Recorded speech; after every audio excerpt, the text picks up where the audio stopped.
Hello viewers, welcome to my channel Sky is the Limit 7630 once again. Today I am going to demonstrate how to make Sengi chutney as it is known in Maharashtra but with a twist. Today it's going to be Iyengar chutney. Come let us follow in Tamil. இன்னைக்கு நான் வந்து உங்களுக்கு கடலைக்காய், நிலக்கடலை, மல்லாக்கொட்டை எது சொல்கிறீங்களோ அதை எடுத்து வறுத்துண்டு எப்படி ஒரு சட்னி, மகாராஷ்டிராவில் அதை சட்னி பொடின்னு சொல்லுவேன், நம்ம ஊரில் மிளகா பொடின்னு சொல்லுவோம்.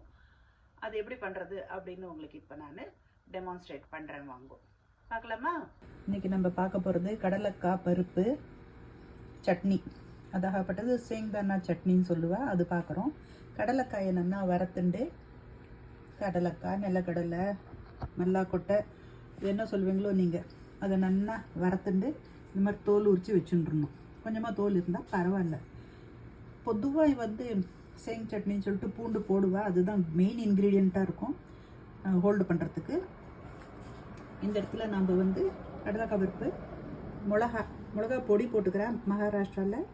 இது பேசிக்கலி மகாராஷ்டிரா ஃபுட்டு, அதனால் மிளகா பொடி, மிளகா எது வேணாலும் போட்டுக்கலாம். இது வந்து கொப்பரை, ஸோ பூண்டுக்கு பதில் கொப்பரையை போட்டுக்கிறோம், இது கொஞ்சம் பிசுக்கு தரும். அதே மாதிரி எள், உப்பு, அதுக்கப்புறம் நம்ம பெருங்காயம் போட்டுக்கிறோம், கொஞ்சமாக சீரம். ஓகேவா, இது ஒரு சீரம் ஒரு ஸ்பூன் போட்டால் போகிறோம். இது எல்லாத்தையும் சேர்ந்து நம்ம மிக்சியில் பெருங்காயம், மிளகா, சீரம், கடலைக்காய் பருப்பு எல்லாத்தையும் மிக்சி ஜாரில் போட்டுட்டு உப்பையும் போட்டுடலாம். இது வரைக்கும் போட்டு அரைச்சிக்கணும். அதுக்கப்புறம் கொஞ்சம் போகிற எள்ளு போட்டு ஒரு ஓட்டு ஓட்டணும், அதுக்கப்புறம் கொப்பரையை போட்டு ஒரு ஓட்டு ஓட்டணும், அவ்வளோதான். இந்த மாதிரி மிளகாயை 1-2 கிள்ளி போட்டுக்கலாம், இல்லாட்டா மசியாது. அதனால் இந்த மாதிரி 1-2 அரைப்பட்டா விட்டு நம்ம எள்ளை போட்டுக்கலாம். ஓகேவா, எள்ளை போட்டு அரைப்போம்.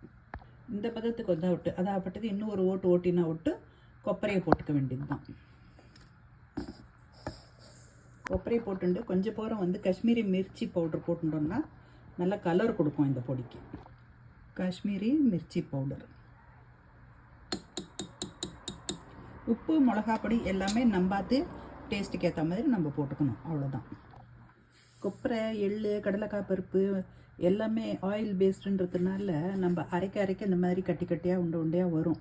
அது அப்பப்போ நம்ம ஸ்ப்ரெட் பண்ணி ஸ்லோ ஸ்பீடில் ஒன்றில் போட்டு அரைச்சா நல்லது. இந்த சட்னி பொடி எப்படி பண்ணணும், அதாகப்பட்டது சேங்கி சட்னி பவுடர், கடலைக்காய் பருப்பு பொடி, நிலக்கடலை பொடி, மல்லாக்கொட்டை பொடி, இது எப்படி பண்ணணும் அப்படின்னு நீங்கள் பார்த்தாச்சு. இப்போ உங்களுக்கு வந்து எப்படி சேங்கி சட்னி பட் வித் ட்விஸ்ட், அதாகப்பட்டது பூண்டு இல்லாமல் பண்ணுறது தான் இப்போ இதில் இருக்க ட்விஸ்ட்டு. ஓகேவா, இந்த சட்னி பொடி உங்களுக்கு பிடிச்சிருந்தால் ஐயங்கார் தளிகையில் நீங்கள் லைக் போடுங்கோ, கமெண்ட் பண்ணுங்கோ, பெல் ஐக்கனை ப்ரெஸ் பண்ணுங்கோ. அதுக்கப்புறம் உங்களுக்கு ஏதாவது வேணும்னா நீங்கள் கமெண்ட் பண்ணுங்கோ, அதை நான் வந்து உங்களுக்கு வீடியோ பண்ணி போடுறேன். என்னோட நோட்டிஃபிகேஷனில் உங்களுக்கு வரணும்னா நீங்கள் என்னோட சேனலுக்கு சப்ஸ்கிரைப் பண்ணுங்கோ. அடுத்த ஐட்டம் வந்து நான் போடச்சே உங்களுக்கு கட்டாயமாக நோட்டிஃபிகேஷன் வரும். ஓகேவா, பார்க்கலாமா, பாய்.